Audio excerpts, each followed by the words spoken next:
Hello, Sublation Media viewers and readers. It's me again, Douglas Lane, and this video will ask the question, how can we enjoy a dead father? In an attempt to explain a section from Todd McGowan's new book, Enjoyment, Right and Left, a book that is now available from Sublation Press. McGowan takes a psychoanalytic approach to politics, a Freudian approach. He understands the world and the people in it to be governed or determined by unconscious desires, fears, and wishes, and sees the left's role to be similar to the role of an analyst during a clinical session. Freud was that thinker who reminded us that the conscious mind, which was the topic of philosophy, both in terms of cognitive things and values, is a very small part of our psychic life. Freud compares the conscious mind in the book I'm talking about now. He compares the conscious mind to a garrison, a captured tiny garrison in an immense city, the city of Rome, with all its layers of history, all its archaic barbarisms, all its hidden avenues covered over by civilization after civilization. And the conscious, that's our mind, that whole thing. But the conscious part of it is that one garrison that's clear, that sort of holds out in this captured city. So the goal of analytic treatment would be for those unreflected, massive areas, again, to go back to that metaphor of the city, to become part of the garrison as it spreads out, things that we're clear about. In other words, it's not a bad metaphor saying we shouldn't be clear about who we are and have an I or a self or a subject.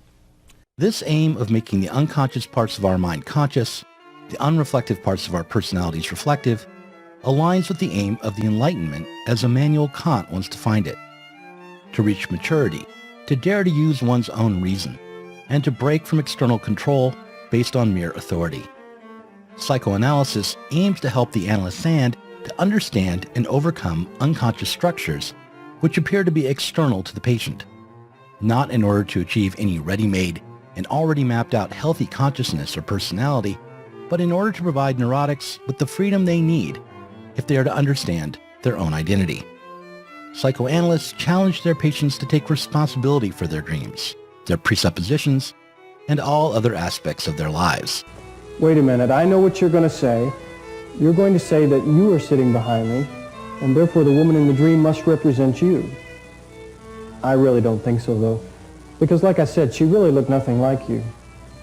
Besides, you don't wear glasses. The only other association I have to roses goes back to my childhood.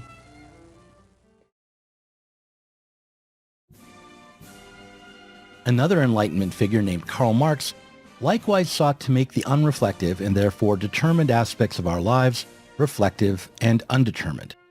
While Freud traced our unfreedom to structures in our minds, to the way our consciousness is determined by the traumas of childhood, Marx looked in the direction of our productive material relations and the way our daily productive practices reinforce all manner of political, cultural, and psychological practices and beliefs, in an effort to free us from what only appears to be fundamental and objective. These two approaches, the Freudian and the Marxist, are not opposites, nor do they contradict one another.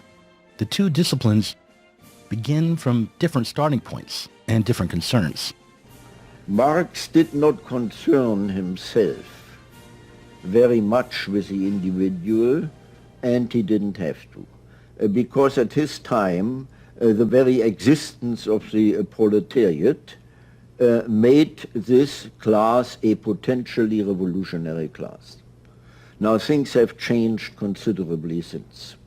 You know, the question is to what extent can the present working class in the advanced industrial countries still be called a proletariat? The Western European countries have abandoned this concept altogether. Now what has taken place is a large-scale integration of perhaps the majority of the population into the existing capitalist system. The organized working class, at least, no longer has nothing to lose but its chains, but a lot more. And this, in turn, took place not only on a material but also on a psychological basis.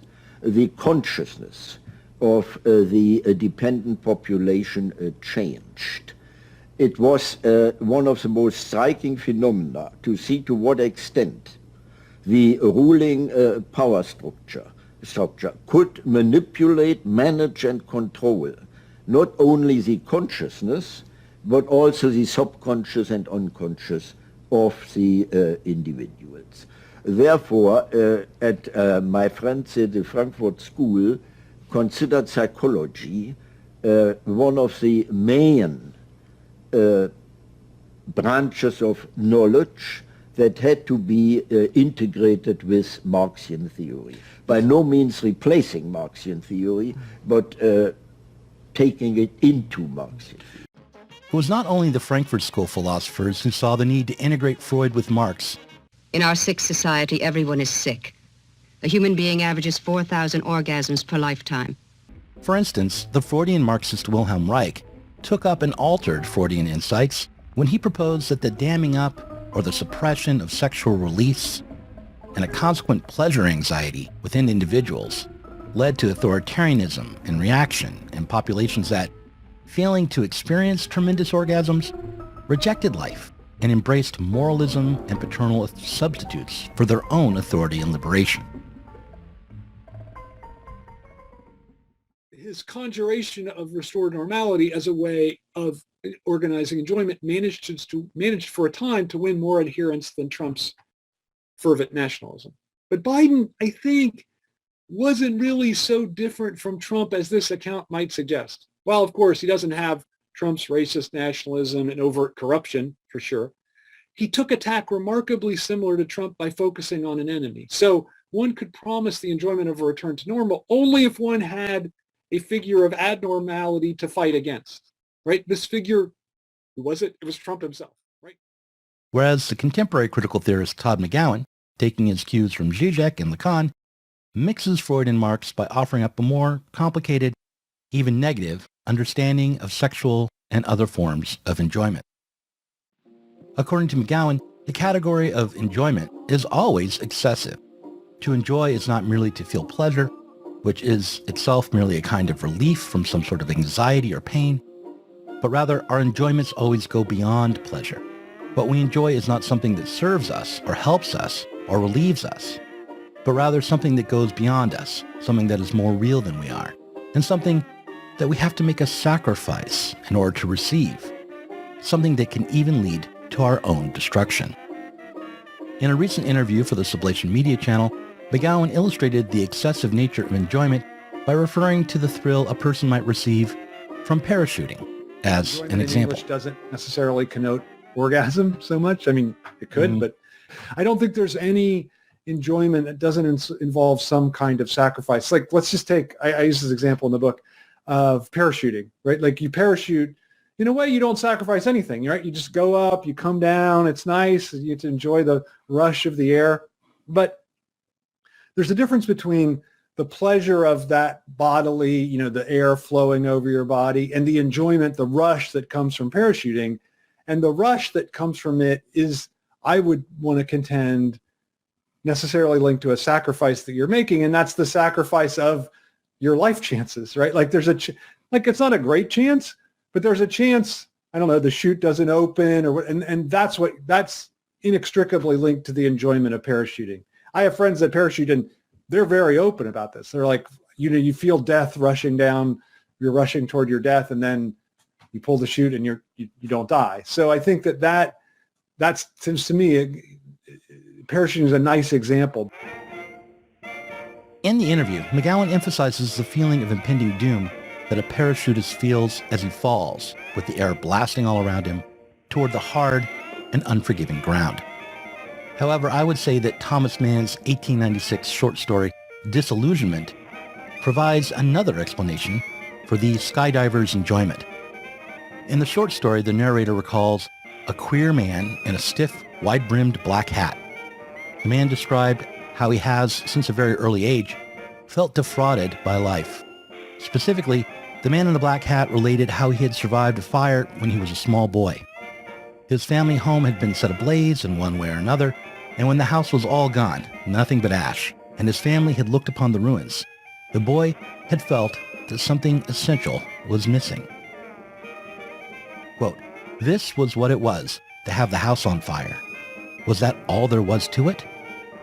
Apparently, some vague, formless idea of an event even more frightful than what the man had actually experienced lingered on. He imagined some terrible version of a fire that left the reality of this real destruction seeming flat or empty by comparison. I think the enjoyment a skydiver gains is perhaps the opposite of the feeling that the afflicted man in the stiff black hat felt.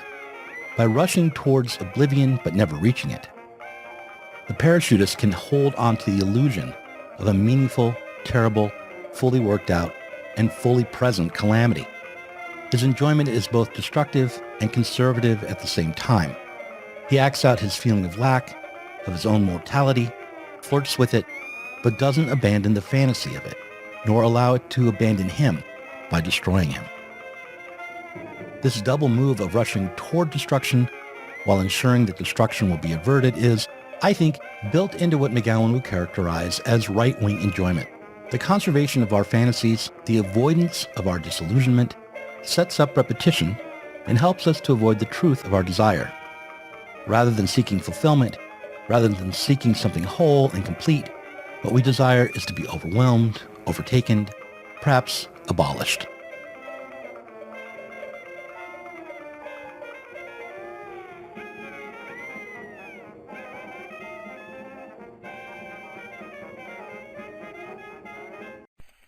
In Thomas Mann's short story, the man in the black hat quotes Goethe's The Sorrow of a Young Werther. Quote, "What is man?" asked young Werther. "Man, the glorious half-god.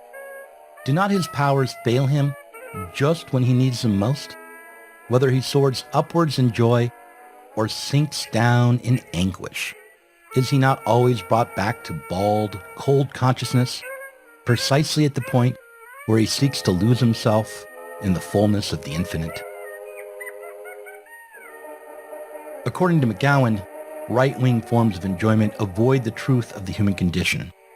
Rather than face how neither sorrow nor joy can complete us, rather than admit that we are cut off from the infinite, right-wing forms of enjoyment maintain the illusion of a power, a pleasure that will not be truncated or left wanting.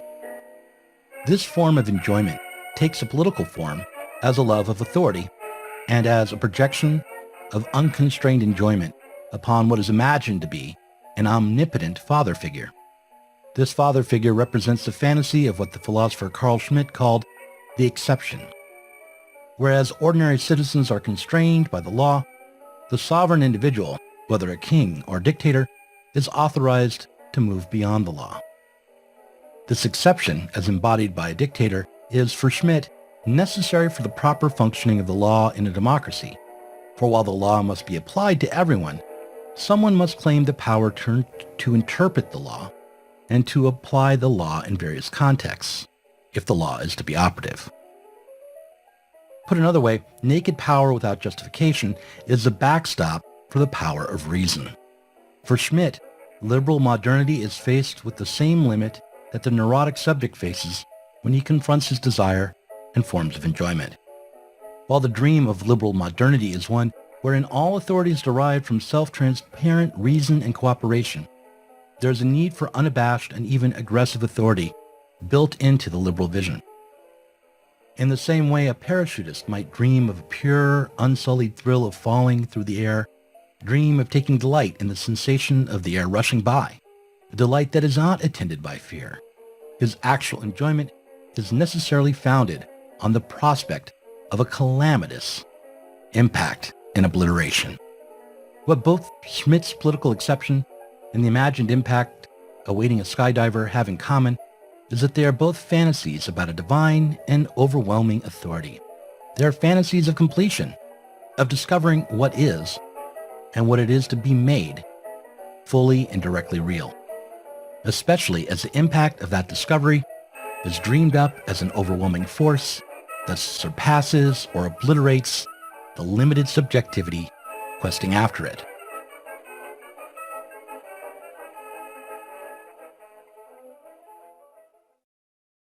McGowan proposes that we attempt to create a politics that does without these exceptional fantasies.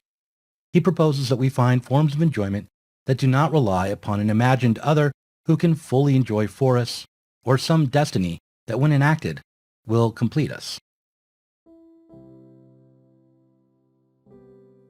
In order to set up what might be a left-wing alternative to right-wing exceptionalism, McGowan turns to popular culture and films.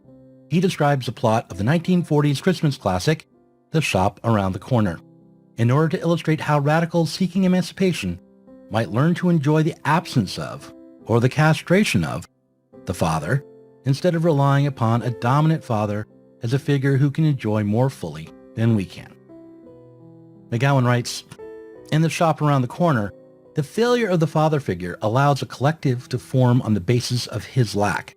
We see this occur when the workers at Matuszek and Company come together to work on Christmas Eve. Matuszek's absence is the site of the bond among the employees, the point through which they collectively enjoy. This structuring absence, the result of the father's evident lack, facilitates a connection between the workers that did not exist while he was at the store.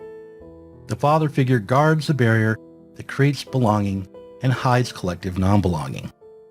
His failure and absence renders his collective non-belonging visible and creates the possibility for a collective enjoyment of it.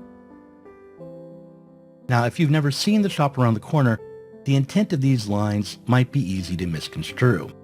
They could be read as advocating a kind of scapegoating, the taking up of resentment as emancipatory, and as a cruel and dehumanizing rejection of the significance of the paternal figure in the film. However, what has to be emphasized is that the employees do not discover their own wholeness, their own strength, their own unmediated enjoyment once the boss is deposed or humiliated. Rather, the two lovers in the story find each other precisely through recognizing their own frailty and own limitations. It is only after they see each other as limited, recognize each other through their common propensity to misconstrue fantasy for reality, that they can connect. It's important that the main plot of The Shop Around the Corner involves two employees who've been writing love letters to each other anonymously. The salesgirl, Clara Novick, played by Margaret Sullivan, has placed an ad in a newspaper seeking correspondence with eligible men who want to discuss art and literature. Another sales clerk named Alfred Kralik, played by Jimmy Stewart, has taken up her offer. Through the exchange of letters, the two sales clerks fall in love, but not with each other. Never revealing their identities, they each fall in love with their own fantasies about themselves, fantasies that they project upon this imagined other. Each one is taken in by the other's ideal version of themselves. But by the end of the picture, a true love and bond is established when they recognize one another, not as they wish they might be, but through their mutual error. It is by seeing each other as mutually deluded, seeing in one another their own fallen and confused condition, that they connect. And in the same way, the fall of the boss brings him into the community rather than making an example of him or an exception out of him. Theodor Adorno, worrying that in the Western world the competition between generations and the sexes was leading to a psychological condition that was worse than neurotic, wrote, "Our society is beginning to regress to a state versed not in the Oedipus complex, but in parricide." But what McGowan is suggesting in his book Enjoyment Right and Left is not parricide, but rather the recognition of the dead father, the castrated patriarch, in ourselves. He is not taking a side in the war of the sexes either. Instead, he is suggesting that we might enjoy the impossibility of either side ever winning such a competition. Dear friend. You? Dear friend? Are you disappointed?